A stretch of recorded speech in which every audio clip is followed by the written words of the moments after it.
Welcome to another episode of The Tactical Leader. Today, I have the pleasure of speaking with Kevin Snow, and we're going to talk a little bit about how he is a chief sales strategist and founder of Time on Target, and dive a little bit into his journey and how he helps entrepreneurs build their sales and consulting with sales processes. Before we begin, I remind you the show is brought to you by Nightly Productions. If you're a podcaster, YouTuber, or content creator, but you really haven't found your voice, head over to nightly.productions to find out how we can help you discover, embrace, and share your voice in a tactical manner, then help you create the tactical content that delivers. Again, that's nightly.productions. Kevin, welcome to the show, my friend. Hey, thanks for having me. I'm really excited to be on today. And I'm super excited because I know we have a good rapport going back and forth where, unlike a mutual friend of ours, you are a tried and true Army guy. So right off the rip, we're going to get along really well. And I want to give the audience an opportunity to know a little bit more about you. Where overall, I mentioned you were the chief sales strategist with Time on Target. You've been doing that for quite a while, really focusing on different strategies, business sales, consultative sales, sales processes. You're also the founder and chief operations officer attached to Success Champion Networking, which is a very large networking company that is growing and building throughout the United States. But your big passion is working with veteran business owners, entrepreneurs to help them develop effective sales, marketing strategies, and building processes that help them execute those strategies. Over the last 12 years, you worked with thousands of entrepreneurs and sales organizations through consulting and training to help them close over 150 mil in new business. So definitely have some amazing experience. You're also currently in the U.S. Army National Guard up in the Canadian District of Minnesota. And still serve in that capacity. So obviously, thank you for your service attached to that. And before we dive into what got you to where you are today, what's a fun fact that we might not know about you from that bio? So, fun family fact: one of my grandpa Snow's sisters went back and did the whole genealogy thing, and this was back before the DNA testing and all that type of stuff. So she literally had to travel around the country and look at birth records and death records and cemetery records and figure out where everyone was and where they died. And so she built out this whole family tree, and she got us all the way back to the point where we discovered that one of our ancestors came over on the Mayflower. And then our name came over on one of the next ships, and then he married the person that was on the Mayflower. So it's kind of cool. It's funny when I go places and there's other Snows there, they're like, "Oh, you're related to so and so?" I'm like, "Yep, we are. Yeah, that we're all related." So the other people have done that research too, evidently. So. And that is much more fascinating. I was going to say the origin story was that you're probably a bastard from the North and more of a Game of Thrones aspect. You're in the North and you probably don't know your parents, right? I was thinking more Jon Snow relation. You have the sword in the background for those listening. You get a sword in the background. So I figured you'd be more of the Game of Thrones, but Mayflower is cool too, I guess. Yeah, it's something different, and because I get this question asked me pretty often. I'm like, "Oh, I get to tell the Mayflower story," and everyone's like, "Oh, really? That's cool." Because who else knows someone that was descended from the Mayflower, from the Pilgrims? So, you know. Nice. I love that, and it kind of feeds over into a lot of what you've done in your life, and looking at your experience you have. Looking at everything from networking to service, and me knowing you really have that servant mentality, wanting to serve and give forward. A big piece of that is obviously with the military. You joined that in 2006. While you might not be infantry per se, you're at least a part of the Army, so we can't poke too much fun. What drove you to join the military? What drove you to jump into that world? So it's funny because when I joined the military, I was 34. So Which is mutual. I was 28. Like, we're the old dogs in basic training, right? It's like that's what everyone says. "Oh, you must have been the oldest person in basic training." I'm like, "Yeah, no, I was in the middle." It was middle aged, because when I joined, it was during the surge. So everyone was needing to join. So I had two guys in my basic training in my platoon that were 41. So, and the cutoff at that point was 42. So, I was middle aged. It was funny. The us who had developed the adult abilities outnumbered the 17 and 18-year olds. But it was still those few 17, 18-year-old kids that got us into trouble. We're like, Every time. I'm like, and we would literally, all of us old guys would literally look at each other like, how hard is it to just to stand still? Or not take Skittles into the barracks. I can't tell you how Or many times I got smoked for that. yeah, or not talk. Just stand still, quiet, and not move. I'm like, this is really simple instructions they're giving us. We can't comprehend how you can't do this. But I had actually looked at joining the military back when I was a senior in high school and doing the traditional thing. But they wouldn't give me the job I wanted, or at least not promise me the job I wanted. So I was like, yeah, F off. I'm going to go to college then and wrestle. So I did. And mostly they wouldn't give me the job I wanted because I wasn't a real good student in high school. I had a lot of aptitude. I did not apply myself as well as I should have. So my grades were good, but not really as good as they could have been.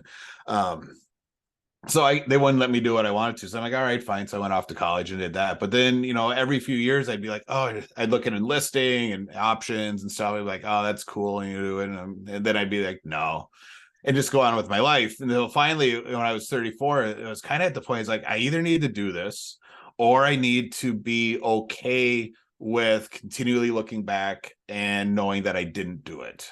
And I had to be okay with living with that. And I'm like, I'm not okay with living with that.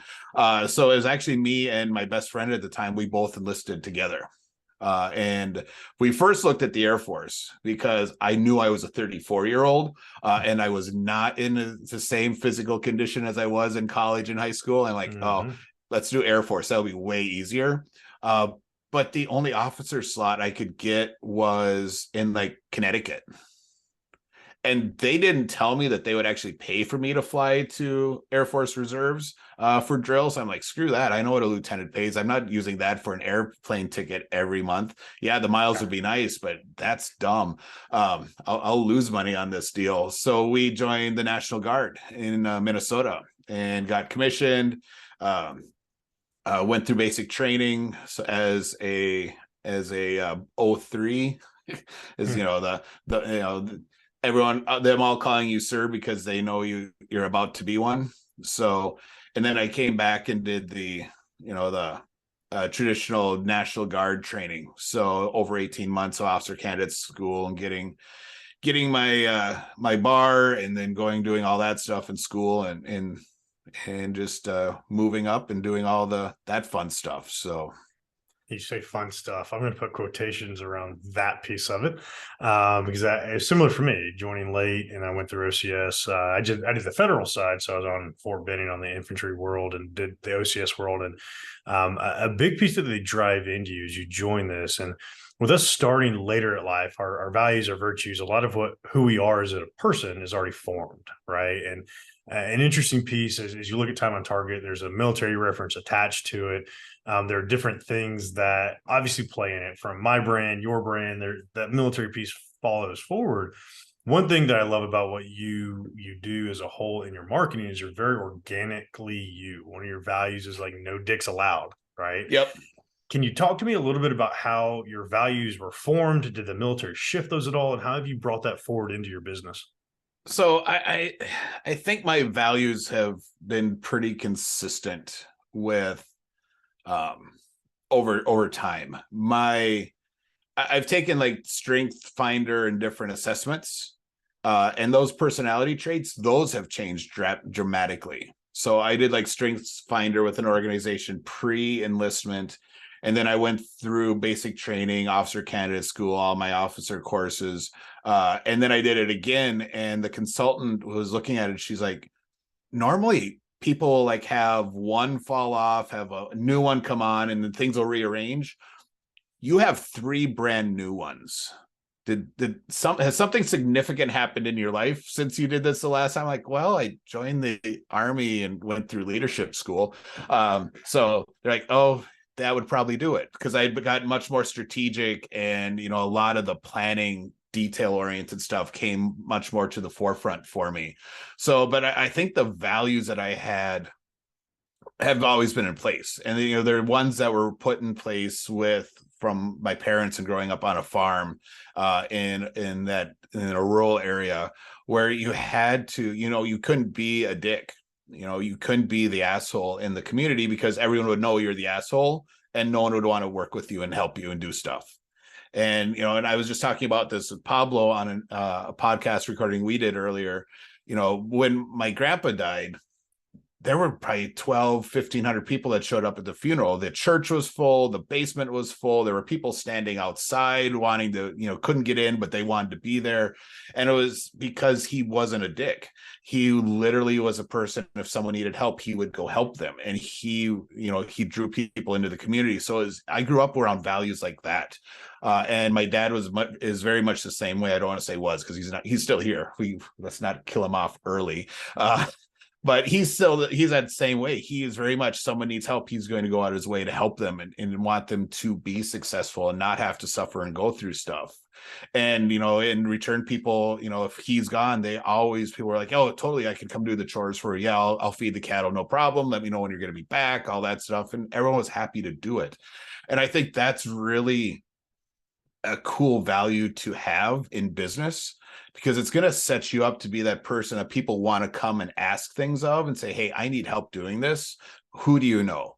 Or can you help me with this? And they're going to feel comfortable talking to you and letting you into their world. If you're the dick, you're not going to be a person they reach out to and say, hey, I need help with this. Who do you know?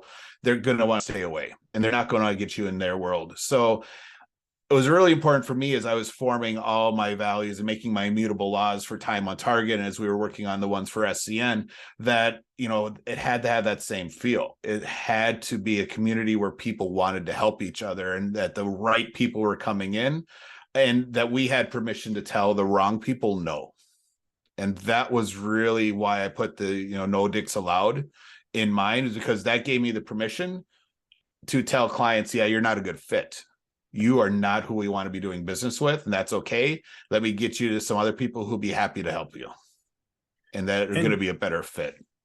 And as you've grown and scaled, and obviously SCN, you have several hundred members now attached to the networking side with Success Champions, helping build that, be the brains behind the operation there, but time on target as well. You're growing and scaling that. You have a great team around you there. As you've scaled, how have you been able to maintain that? Because a lot of times we start seeing shiny object syndrome, or entrepreneurs, like, sometimes you got to do what you got to do to make that dollar to pay the bills or whatever it is. Yep. Have you seen that as you've scaled and grown? Have you stayed true to that as best as you can, or is there any tips to staying true to that you've learned? So at the beginning of time on target, I literally did whatever jobs would come my way. So I learned how to do websites. I can write and read some HTML. I can do WordPress. I'm versatile and all that type of stuff because they were paying me. I'm like, sweet, yes, $2,500 coming in, perfect. That pays my house, it pays my car, and I have money to spend until my next check from a client comes in. So you have to do what you have to do at the beginning to make it work. But as you start performing and doing stuff and really niching in and building your client base, then you have to be able to look at it and say, all right, I don't need that work anymore. I don't have to say yes to everything. I can focus on the stuff that I know I'm going to rock and I'm going to have huge success for my clients in, and bring in more of those and really focus on those things that I can excel at. But it's got to be it's got to be a conscious realization. You have to be able to tell yourself, all right, I'm at that point. I don't need to do these things I don't like. And a lot of people never make the conscious switch until someone points it out to them. They're like, I can say no. Yes, you can totally say no. You don't have to do business with everyone. I don't care what anyone tells you. You don't have to take on any client that you don't want. So, I had to learn it. And part of me learning it was getting overwhelmed and having too much stuff going on and not being able to keep up. It's like, all right, I got to get rid of all this stuff that I don't like doing, focus on these things.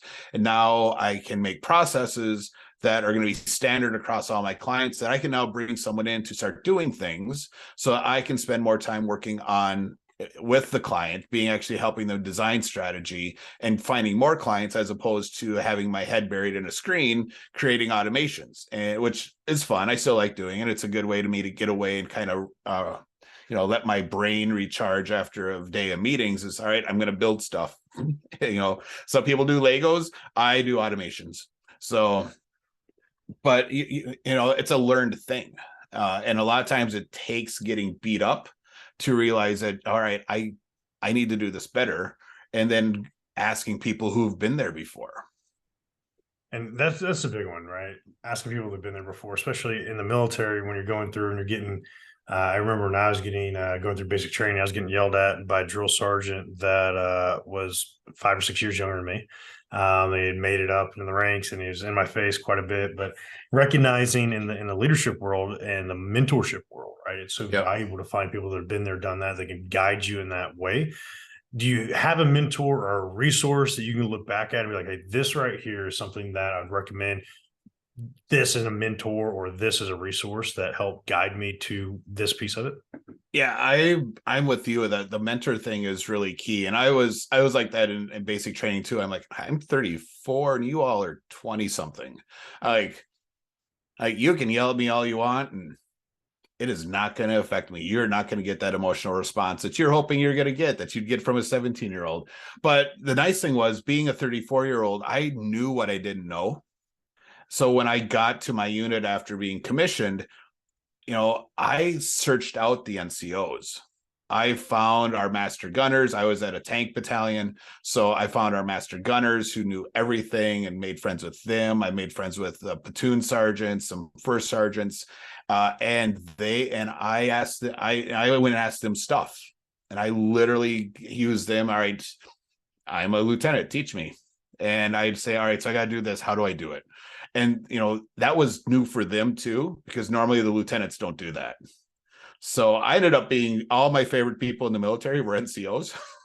And other than a couple officers Same. that I became really good friends with, Absolutely. I never did the officer thing. I'm like, yeah, you guys go hang out. I'm going to go drink with the NCOs because they're fun and hang out with them and absorb stuff. In the business world, you got to do the same thing too. And it took me a while to figure that out.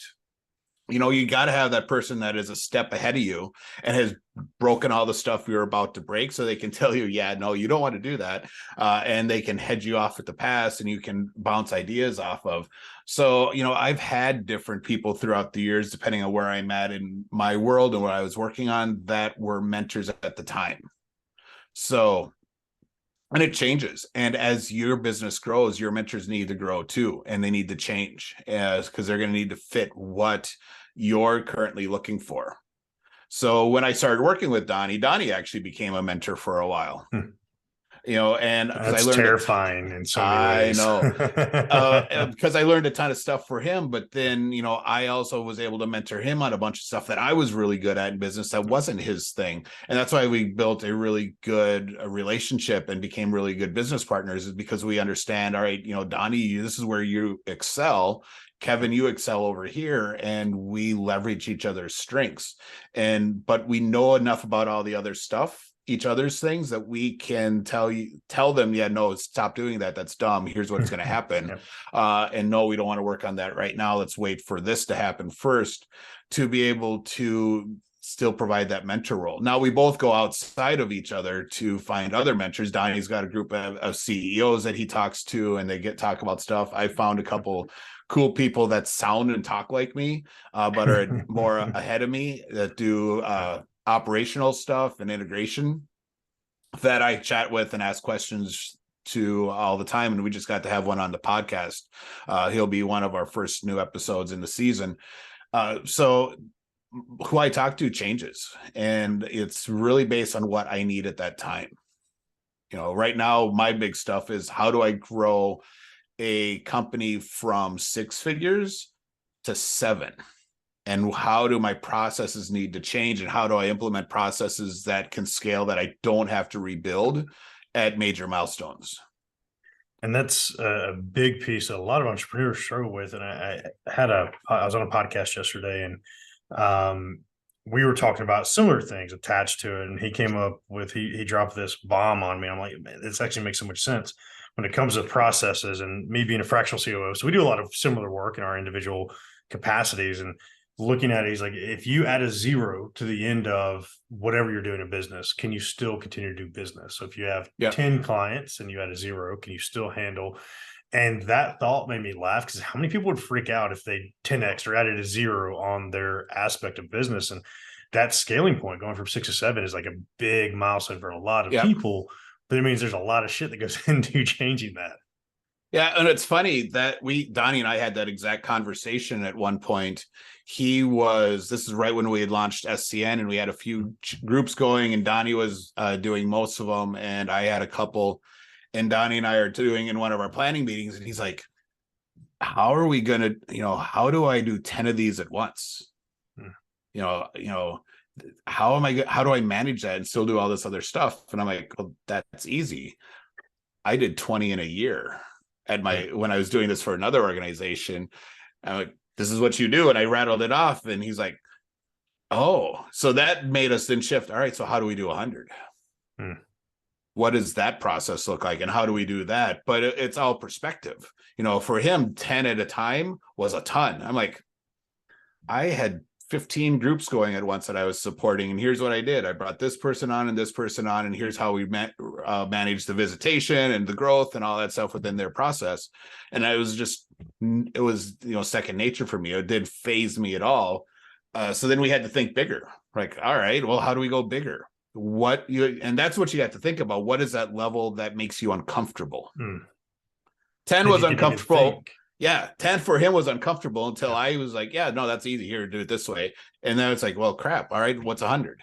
Now that was our uncomfortable spot. It's like, how do we do 100 at once? What does that look like? How do we support that? What do we need to have? How many people? All that stuff. And now we got to ask all those questions and put together a plan of, all right, so here's how we get to that.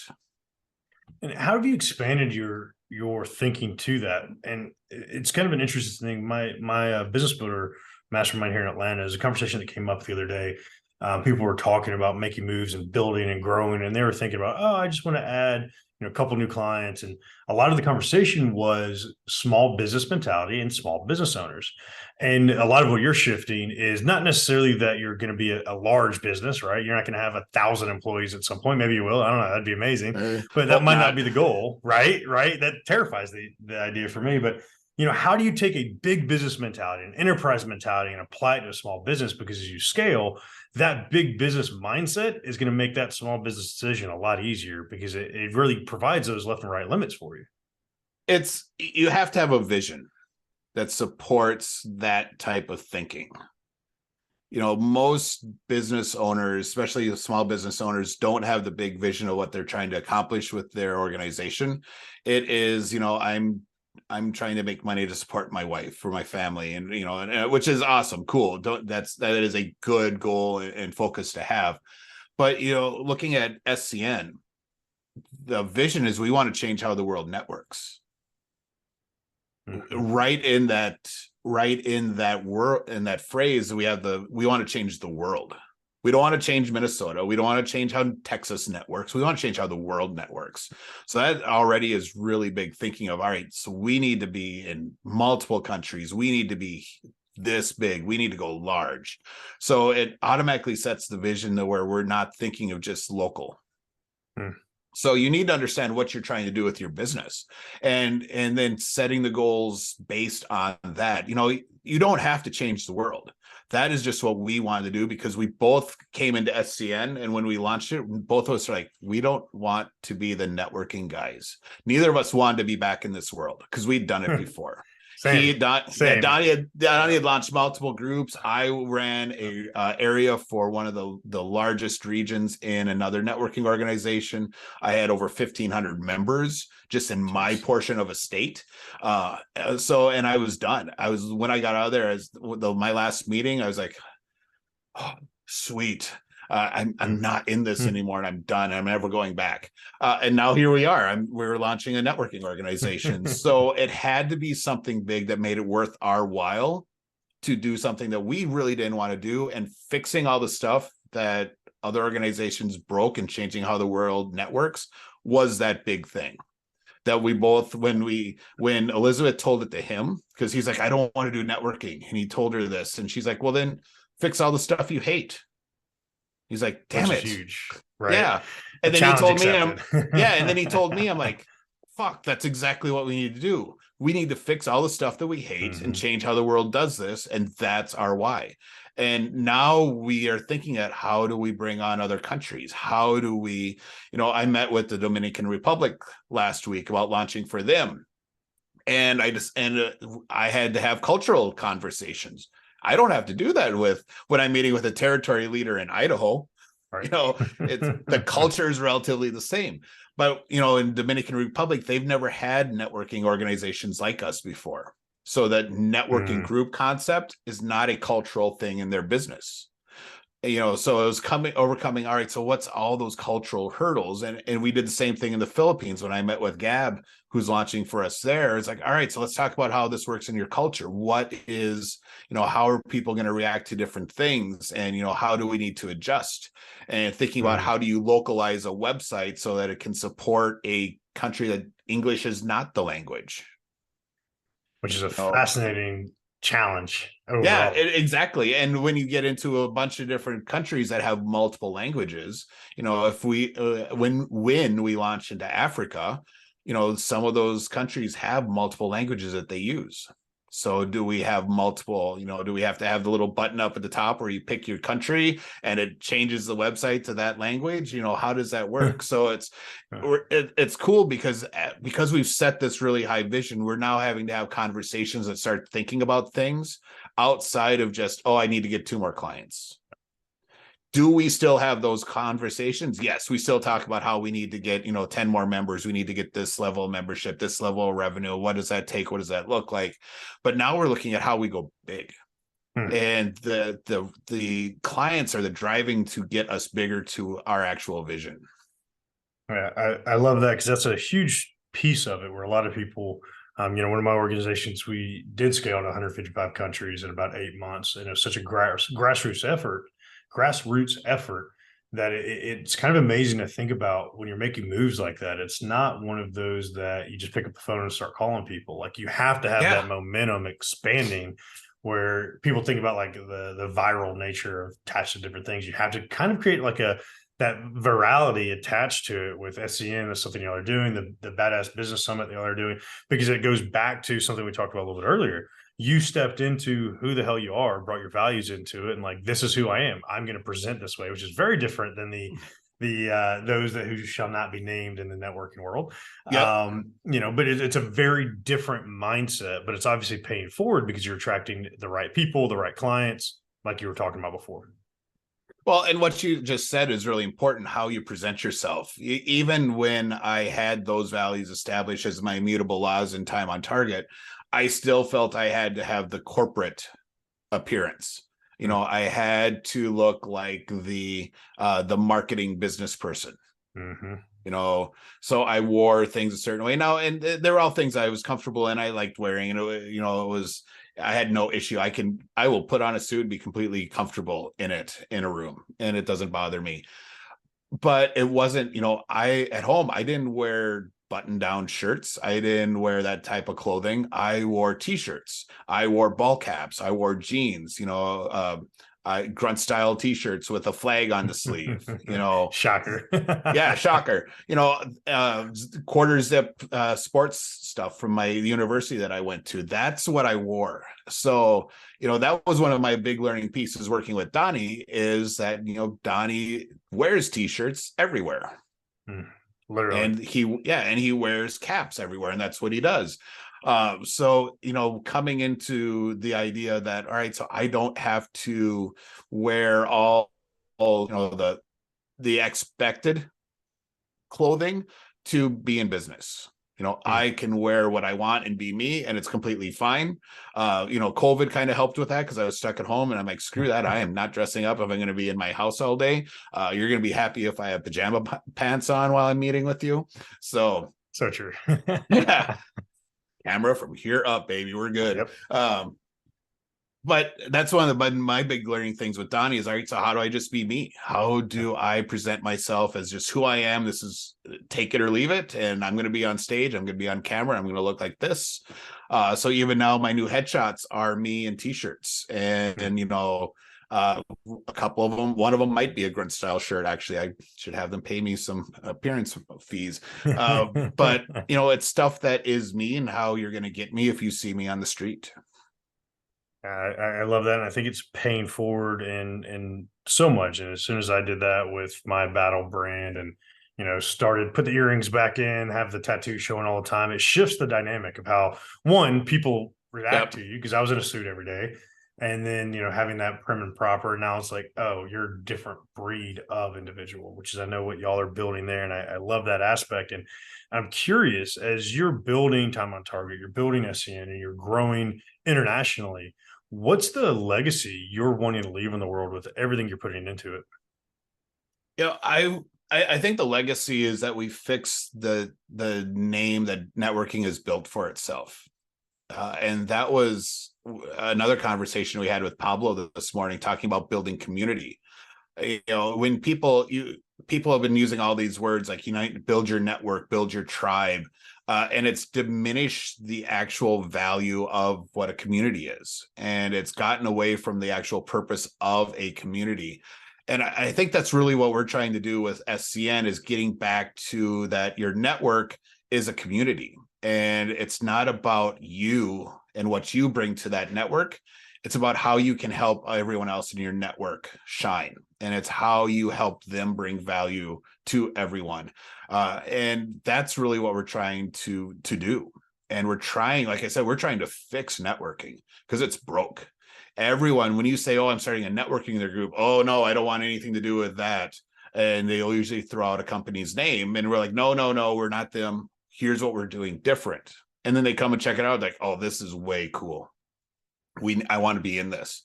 I had someone come to a meeting this morning that had to leave halfway through. He's like, I haven't even seen the rest, but I'm in. I want in this. And it's because we're fixing all the stuff they hated. They're actually getting to have a community where they engage with each other and they talk and they learn and they share views and they communicate. And that's really, if we want to look really big on how we're changing the world, we're teaching the world how to communicate again. Because that's something that I think we've lost. You never had, when I was a kid, you could be a Republican and a Democrat, and you could still have a good conversation and leave that conversation with an understanding of why the other person thinks how they do and why they do, and respecting their viewpoint. These days that's impossible. You can't have that communication. So I think that's, if we want to look really giant, that's what we're doing. We're teaching the world how to communicate and have real conversations that actually move them in the world forward. I love that. And you're definitely on the phenomenal track attached to it. And I'm excited to be a part of that growth as a whole, but also see how it goes more and more with the momentum that's being built. And I want to give the audience the opportunity, if they want to find out more about Time on Target, they want to find out more about SCN, if they just want to find out more about your nerdy ass, what's the best place for them to reach out, find more about you, and connect with you? The easiest way for them to reach out is I actually have a free gift that I'm going to send out to your listeners if they're interested.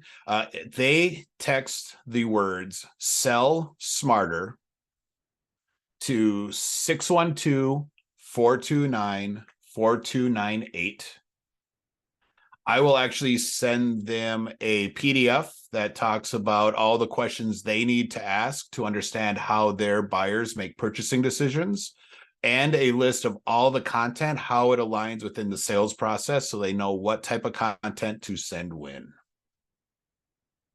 I love it. I definitely encourage everybody, send that over. We'll throw it in the show notes. Definitely shoot that text over. Kevin's good people. He's done some amazing things and is only just starting. And that's the crazy, scary part. So excited about all that. once they get that PDF, they'll get a couple more texts from me. We're not going to spam you for like weeks and weeks and weeks, but we are going to send you a few more. We're going to give you a link to Growth Mode so you can check out me and Donnie's podcast and subscribe to that. I'll give you a link to join my automation group on Facebook so you can actually interact with me one-on-one and ask questions and ask my community questions about how to do email and CRM and all that fun stuff. And just a couple other ways to interact and actually get into my world and take advantage of having me in your network. I love it. Definitely encourage everybody to do that. And then, of course, come back to this Friday. We're going to hear a little bit more about the tactics of how Kevin can help you directly on Tactical Friday. Kevin, thanks so much for your time today, my friend. Cool. Thanks for having me, Zach. It was a really awesome conversation.